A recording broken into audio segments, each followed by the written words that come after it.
Olá, malta! Boa noite! Hoje a live é sobre o merecimento, desvendando o medo de não merecer, desvendando esta crença do merecimento. Ver se funciona aqui a luz para que vocês me enxerguem, mas acho que me enxergam bem. Vamos lá, hoje nós vamos falar sobre desvendando o merecimento. Bem-vinda, Amanda! Que bom que você está aqui. Hoje nós vamos falar sobre desvendando o merecimento. Vou botar aqui o tema para encaminhar essa live para todo mundo que possa entrar, acompanhar um pouco o nosso tema. É um tema bastante significativo, bastante importante para que as pessoas estejam atentas. E por que eu digo isso? Chega muito, gente, muito paciente em terapia que não sabe dizer por que a vida tá tão travada, por que ela vai num movimento e na verdade a vida leva para outro lugar. Não entende, a vida não, na verdade ela tá no movimento certinho, indo direitinho, de repente começa a achar que tem alguma coisa errada, começa a se sentir, sim, bem-vinda, Lúcia, bem-vinda. Então a pessoa começa a achar que tá no movimento de vida, que tá indo direitinho, que as coisas estão acontecendo, mas de repente tudo começa a dar errado. Começa a sentir que tudo dá errado, que tem alguma coisa errada, tem alguma coisa estranha. E aí ela vai para um outro lado. Então, às vezes não, chega muito paciente em processo terapêutico que me diz assim, Larissa, eu não quero mais esse tipo de relacionamento. E aqui, quando eu tô falando de relacionamento, eu tô falando todo tipo de relacionamento, inclusive profissional. Eu não quero mais trabalhar em empresa assim, eu não quero mais trabalhar dessa forma, eu não quero mais morar nesse lugar, eu quero viver uma outra experiência, eu tô cansada dessas coisas. Então a pessoa vem, estabelece, a gente lá cria metas, o que você quer, como você quer, a gente delimita a meta. Bem-vinda, Liliane, a gente delimita a meta toda certinha, bonitinha, com curtos objetivos mais a médio prazo, objetivo a longo prazo. A gente começa a estruturar as metas de forma bem planejada. E aí, o que a pessoa de repente faz? Quando ela tá começando a ir numa direção que ela disse que queria, ela dá 10 passos para trás. E de que forma são esses passos para trás? Ela começa tipo assim, recebe uma ligação de um RH da vida e diz, olha, você foi vi seu currículo, um currículo ótimo para nossa empresa. E ela vem, Larissa, vou participar de um processo seletivo para uma empresa e vem toda feliz. Eu digo, mas peraí, calma, você não disse que você já estabeleceu, a gente estava estabelecendo metas para você mudar às vezes de carreira, não é só uma mudança de um emprego, é uma mudança de carreira, olhar para o outro lado. Você não disse que queria tanto aquilo? Então por que você está voltando para um padrão que você não quer mais? E é aí que está a crença do merecimento. E quando eu faço essa pergunta, ela para e pensa e diz, peraí, realmente. Ah, Larissa, mas peraí, é uma oportunidade boa, eu vou ganhar um bom salário. Nunca me chamaram assim. Eles disseram que eu posso até tirar férias e começar daqui a 15 dias. Então dá todas as vantagens que ela nunca teve. E ela diz, agora eu tô pensativa. Normalmente, quando essa pessoa começa a ficar muito pensativa e todo o movimento que essa pessoa estava fazendo de vida, ela para. E a gente vai mergulhar um pouquinho, cavar um pouco para ver o que estava acontecendo realmente, gente. A gente vai bater numa crença do eu não mereço ser feliz. Eu não mereço ter tudo isso. Eu não mereço ser promovida. Eu não mereço ser amada. Eu não mereço ter a vida que eu escolhi. E o merecimento, essa crença do merecimento, E eu vou pedir para vocês refletirem sobre a crença do merecimento em vocês. Neste exato momento, reflita. Como é que eu sou? Desculpe, deixa eu desligar aqui o WhatsApp. Como é que eu sou em relação ao merecimento? Reflita em vocês agora. Tá? Como é que vocês são?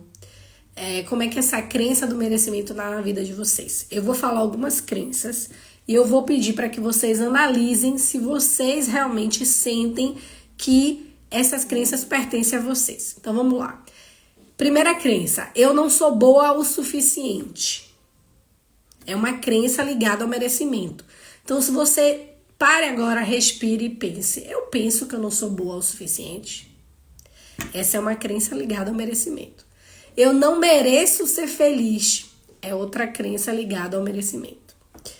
Então para e reflete, ok? Não precisa responder isso pra ninguém, nem pra mim. E por que eu quero que vocês reflitam?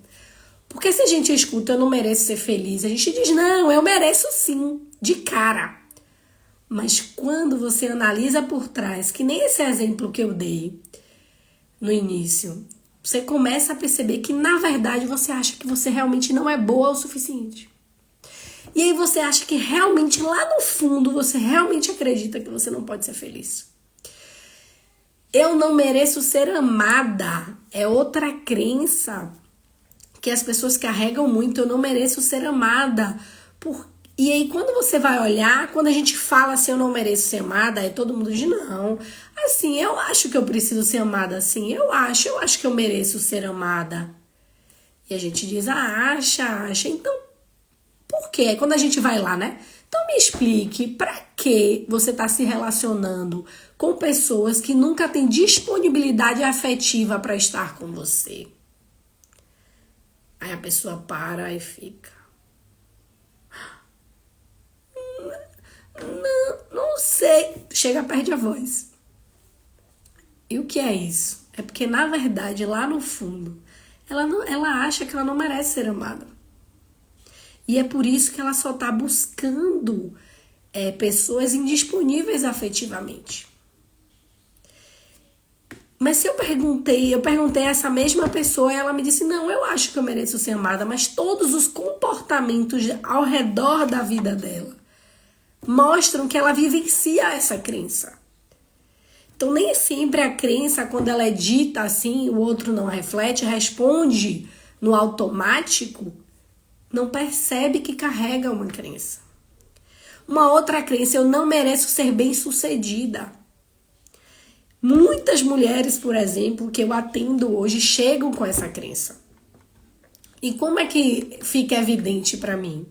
Fica evidente quando elas estão assim, num caminho próspero, num caminho financeiro próspero, se organizando profissionalmente, tendo sucesso. E aí, no momento que a carreira ou a vida tá pedindo dela mais energia e mais movimento para algo melhor ainda, ela vai buscar entrar numa relação, às vezes amorosa, ou às vezes de amizade, que vai fazer com que ela não ponha energia nenhuma naquilo que tá pedindo no momento. E ela fica tão cega e obcecada com essa vida amorosa que ela vai abandonando a carreira dela. Ou ela se envolve com alguém num padrão completamente diferente que é o do padrão dela. Então ela tá num padrão de crescimento, de movimento, de estudo, de dedicação, de qualificação. E ela vai se envolver com uma pessoa que tem uma qualificação a um nível muito, muito mais inicial, tá? Ou essa pessoa ela não dá tempo para o estudo, ela não quer olhar para isso, ela não tem vontade, então ela tá desorganizada financeiramente, bastante desorganizada financeiramente. Então ela vai procurar uma pessoa que tem metas e objetivos diferentes dela. Então vamos lá, se você tá bem organizado financeiramente e vem alguém que também tá bem organizado financeiramente, vocês conseguem prosperar ainda mais, ok? Se você tá bem organizado financeiramente, tem alguém que não está, mas está aberta para estar com você, aprendendo contigo, e vocês dois caminham no mesmo lugar, vocês crescem e prosperam. Mas se você tá próspera financeiramente, crescendo financeiramente, e tem uma pessoa que ela não está, nem quer, vai puxar para lados opostos. Um vai tentar puxar para cima, o outro vai tentar puxar para baixo. E no final das contas, ou você vai descer para o nível dessa pessoa, ou você vai cansar da relação. Você não vai sustentar ficar. Por quê? Porque o seu movimento de vida está contrário. Em vez dos dois caminharem juntos, estão caminhando separados. E aqui, ó, a viagem da mente, Paulo colocou sabiamente. Você é a média das pessoas com quem você se relaciona. Então, se você está sempre puxando para o nível, é o outro que você se relaciona, e o outro pode ser o seu emprego, a sua profissão, está puxando para um outro lugar, e você está indo para um lugar oposto, tem algo aqui que denuncia. E voltando ao exemplo que eu estava dando, quando a vida está próspera, a questão profissional está caminhando e a pessoa vai se relacionar com alguém que está num movimento oposto, a gente tem sempre uma crença ali do merecimento. E normalmente a crença é: eu não mereço ser bem sucedido. Ou eu não mereço ser bem sucedida. As crenças de merecimento, elas são divididas mais ou menos em 3 categorias. Bem-vinda, Soraya, bem-vinda, Joana, bem-vinda, Kari, bem-vinda, Ju, que eu ainda não falei, sejam bem-vindos. Então, a crença do merecimento ela é dividida em 3 categorias. Essas 3 categorias normalmente falam sobre crença de escassez. Então, uma pessoa que ela tem dificuldade, por exemplo, em aproveitar aquilo que a vida lhe dá, não porque ela precisa de excessos, mas porque ela consegue, dentro do que ela tem, ter conforto. Então, vou dar um exemplo de quem tá ali, que a gente chama vibra na escassez, tá sempre na escassez. Quem tá sempre na escassez não se acha que não é capaz, então ela tem a crença do não merecimento. Então, eu não mereço desfrutar daquilo que eu tenho. Então, um exemplo bem comum são pessoas que, por exemplo, têm condições financeiras de guardar dinheiro, investir dinheiro, que são coisas diferentes, e tem condições de bancar uma viagem uma vez no ano, ou tem condições de se alimentar melhor, comprando os produtos melhores, de melhor qualidade, tá? E ela vai buscar sempre, ela nunca olha a qualidade do produto, ela olha o preço. Ela nunca olha se aquela viagem vai trazer para ela conhecimento, cultura, informação. Isto para ela não é importante. O importante é o preço. Então, eu deixo de ir para um lugar onde eu vou ter um mergulho cultural legal, bacana. Eu deixo de ir para um lugar onde eu vou ter museus, eventos, para procurar o melhor preço, nem que seja para ir para um lugar que eu já fui antes. Aliás, quem tá na crença da escassez, ela não repete o lugar, ela prefere ficar em casa. Então, a crença da escassez é a pessoa viver de forma tão escassa que ela não consegue garantir ou ter ou aprender coisas significativas e importantes para ela. Ela não consegue receber, por exemplo. Tá? Uma outra crença, um outro tipo de crença, dentro da crença do não merecimento, é aquela que é mais dura de se ouvir quando a gente pensa assim: meu Deus, ainda tem pessoas que dizem isso para si mesmo. Tem, normalmente estão associados com pessoas que estão mais deprimidas e com muito, muito baixa autoestima, que é a crença do eu não mereço mesmo. Então, eu não mereço ser amado. A pessoa consegue perceber isso, dizer assim: eu não mereço ser amada. Eu não sou uma pessoa que merece ser amada. Eu não sou uma pessoa boa. Sou uma pessoa ruim, não boa e ruim. Boa e sem qualidade, né? Eu não tenho qualidade. No lugar do sem qualidade. Então, tem a crença do não mereço diretamente. Escassez. Então, a pessoa não percebe o quanto ela Agora parece que foi. Já me escutam? Me digam aí se me escutam. Acho que a live caiu, não sei. Deu pausa aqui, ok, beleza. Então já me escutam, né? Estão me ouvindo o som normal? Me dê um ok. Me dê um ok, vou esperar pra ver se vocês... Ok, caiu aí, mas agora vocês já me escutam? Sim? Ótimo, então vamos lá. Então, a crença, ela vai para esses dois... então a gente já falou da crença de não mereço, eu não sou capaz, eu não sou boa o suficiente, eu não me acho boa o suficiente. A crença de não merecimento, então um tipo é essa crença de não merecimento, a pessoa reconhece isso, que é muito difícil dessa pessoa reconhecer, então ela reconhece isso. A crença da escassez, a pessoa não consegue viver e aproveitar a vida com qualidade dentro das condições que ela tem hoje de vida. E a crença da culpa. São as três crenças ligadas à crença do merecimento e a crença da culpa. É a última, né? E o que é a crença da culpa? Eu sou culpada pelo que eu não fiz. Eu sou culpada pelo que eu fiz. Por isso, eu não mereço nada. Então, eu sou culpada por eu não ter namorado e me envolvido, ter tido vários paquerinhas quando eu era adolescente, porque eu me fechava, eu não queria isto, então eu me sinto culpada. Então, hoje, com meus 30 e poucos anos, eu acho que eu não sou capaz, porque eu não sou boa, ou porque eu não mereço isso, porque eu devia ter feito aquilo.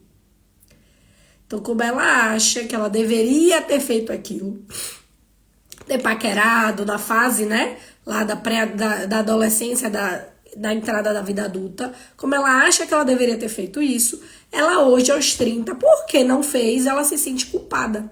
Então, ela acha que ela não é digna do amor. Ela não merece receber amor. Ou tô dando um exemplo que parece bem estranho, mas ele existe, tá? É muito visto em processo terapêutico também. Uma outra crença da culpa é: eu deveria ter dito, ou eu deveria ter estudado mais, eu não estudei. Por isso eu acho que eu não sou tão boa como a maioria das pessoas. Então eu não mereço ser promovida. É um outro sentimento de culpa, a crença de que eu não mereço ganhar nada, porque eu preciso ser punido por aquilo que eu não fiz, ou por aquilo que eu fiz. Às vezes eu brinquei demais, eu passeei demais, eu curti demais a vida, então eu não mereço receber um bom salário, eu não mereço estar numa boa relação, num bom casamento, então eu não mereço ter uma boa vida profissional. E a pessoa vai carregando essas crenças por tanto tempo que a gente começa a ver o reflexo disso. E quais são os reflexos? Por exemplo, a pessoa está trabalhando numa mesma empresa há 10 anos, 10 anos é exagero, mas vamos lá, já que a gente está falando, né, com a geração Y e Z, então não são pessoas que ficam muito tempo num determinado lugar. Então vamos imaginar que essas pessoas estejam, sei lá, 2 anos numa mesma empresa, tem todas as qualificações para serem promovidas, e aí ninguém oferece para ela uma promoção, ninguém comenta sobre isso. Ela tem todas as qualidades, o salário tá aquilo, mas ela nunca levantou a hipótese para o chefe dela de ser promovida. E às vezes existe até uma possibilidade, só que ela tem que disputar com outros colegas, porque o chefe diz assim: olha, vai surgir uma vaga para promoção. Quem quiser concorrer a uma vaga interna, é só avisar. E a pessoa não faz nenhum movimento, porque ela não se acha capaz ou ela se sente culpada se for promovida em relação aos outros. Então, como eu vou ser promovida e os meus colegas não? Ela carrega um sentimento de culpa. Larissa, existe isso? Existe. Quando eu trabalhei em RH, tinham pessoas que eu lembro de uma menina, jovem ela, e ia surgir uma vaga no setor dela. A chefe, esperando que ela se candidatasse, porque era uma vaga interna, então qualquer pessoa do setor poderia se candidatar, a chefe não podia indicar. Ela sabia da política interna, que quando é uma vaga assim, tem que todo mundo pode se candidatar. Ela nunca se candidatou. Bem-vinda à engenharia. Ela nunca se candidatou à vaga. Ela não ia, na verdade, ela não ia se candidatar à vaga, até que a chefe virou: Larissa, ela não se candidata à vaga, então ela vai pedir demissão. Tô preocupada que eu vou perder a minha melhor funcionária. E eu fui, bem-vindo, Diego. E eu fui conversar com ela e disse: deixa eu entender, todo mundo do seu setor se colocou para a vaga. E por que você não? Fui do lugar de RH. E ela disse: mas não é justo. Eu sou tão boa quanto os meus colegas. Eu fiz: sim, mas deixa o RH e sua chefe escolher. Quem é o melhor para a vaga? Deixa o processo seletivo dizer quem é melhor para a vaga. Porque eles iam fazer prova, ia ter avaliação psicológica. E ela disse: ai, mas eu não acho justo. E é justo que seus colegas concorram, mas olha só, eu tive filho há 1 ano, então ela se culpava por ter ficado de licença maternidade quando a própria chefe dela dizia que ela era melhor, tecnicamente a melhor. Mas ela se culpava: não, eu fiquei de licença 9 meses, mais não sei quantos de férias, não, porque a gravidez foi de risco, então não mereço. Então ela trazia uma culpa por ter gerado uma criança. E aí ela achava que ela não merecia ser promovida naquele momento. Quando para a empresa já passou da hora da gente promover fulana. Só que só agora surgiu o orçamento para a promoção de fulana. Então prestem atenção que essas crenças do merecimento, ela vem revestida de outras questões. Quando é uma crença direta do não mereço, é muito clara: eu não mereço ser amada, eu não mereço ser bem-sucedido, eu não mereço ser perdoada. No caso dela era: eu não mereço ser perdoada, se sentia culpada por algo que ela fez, né? Nesse exemplo da menina lá que eu dei. Mas essas crenças, quando a pessoa não vai buscar promoção, quando a pessoa está se relacionando com outras pessoas que afetivamente não têm disponibilidade para elas, quando essas pessoas estão sempre na cabecinha delas achando que estão sendo traídas, enganadas, não, eu não mereço ser amada, então se a pessoa me ama, ela tá me traindo, né? Ela tá me traindo, ela tá me enganando. Se ela diz que me ama, ela tá me enganando. E aí liga um alerta gigantesco, que qualquer passo que a pessoa dá, ela, viu, eu disse, tá me traindo. Não me atendeu, é porque tá me traindo. Mandou uma mensagem pra uma mulher que eu não conheço, tá me traindo. E se eu conheço, tá me traindo. Então ela cria na cabeça dela todo um mundo e um universo, porque ela acha que ela não merece ser amada. E aí vocês me perguntam: mas Larissa, de onde vêm essas crenças? Normalmente vem da primeira infância. E aí, crença de não mereço ser amada. Vamos olhar para a relação do pai dessa pessoa, ela com o próprio pai. Às vezes é uma relação de abandono, onde ela não teve uma relação afetiva, emocional com seu próprio pai. Às vezes é um pai que nunca esteve presente mesmo, né? Ou seja, uma é abandono afetivo. O pai estava ali, cumpria as obrigações financeiras, mas abandonou afetivamente. E às vezes é um pai que nunca apareceu, ela nem sabe quem é o próprio pai. Então tem a crença aí: se meu pai não me amou, como é que eu vou ser amada por um outro homem? E também tem a crença da mãe: se eu não era boa o suficiente para minha mãe me amar, como é que eu vou ser boa o suficiente para alguma coisa? Então as crenças, quando você volta lá para a primeira infância, tem uma raiz. E é nessa raizinha que a gente vai precisar olhar onde é que tá.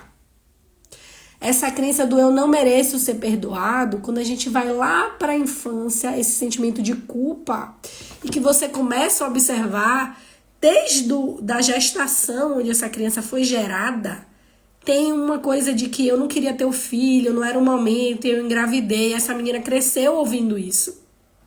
Menina ou menino, cresceu ouvindo de que não era querido, não era o momento, então ela foi gerada no momento que ela não queria. Começa ali. Mas já começou na barriga? A gente não tem como provar, mas ela ouviu isso na história dela. Os pais dela podem dizer, era muito bom, eu estava numa fase financeira, por exemplo, muito apertada, quando você nasceu a coisa piorou. Então, poxa, o meu nascimento foi um erro. Então, tem um sentimento de culpa lá da infância, dos primeiros momentos. Da escola. Maria, faz tudo errado, essa menina não é rápida, é sempre comparada com os outros. Então, quando a gente volta para a primeira infância, a gente vê pais, escola, avós e socialização.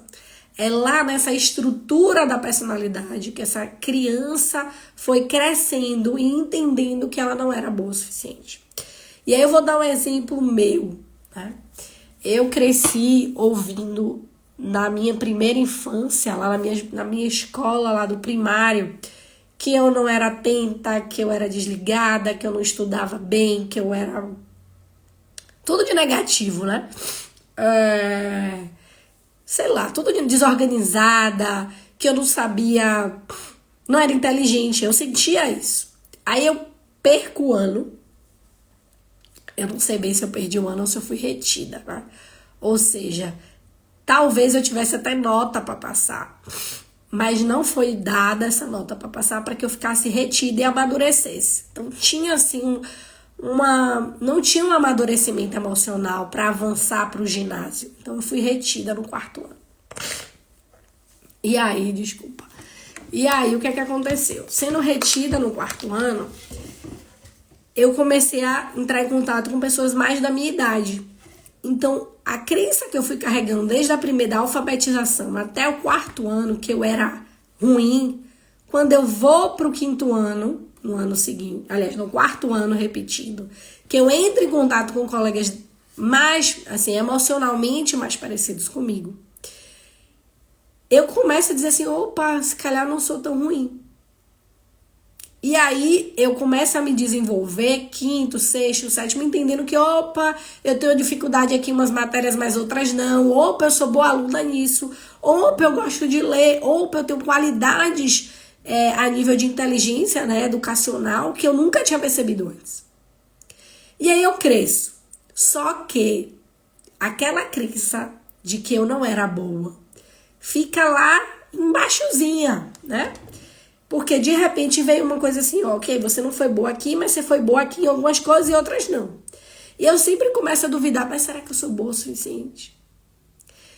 E aí, nas oportunidades que eu tive de fazer algo que eu queria muito, que era o mestrado, não sei, eu acho que eu não vou passar.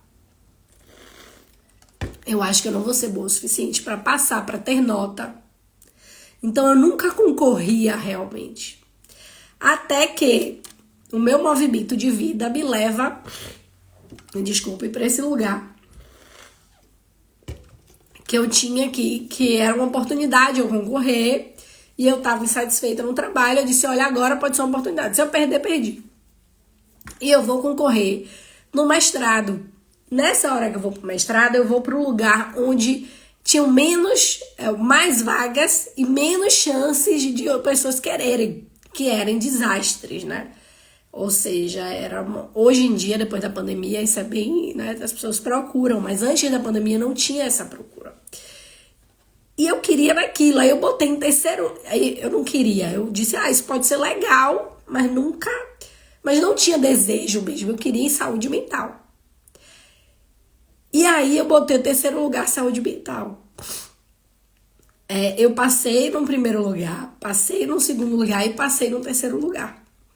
No terceiro lugar e no segundo formaram turma.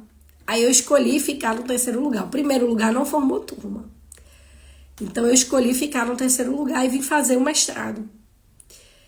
Quando eu fiz o mestrado, eu fui muito boa aluna no mestrado.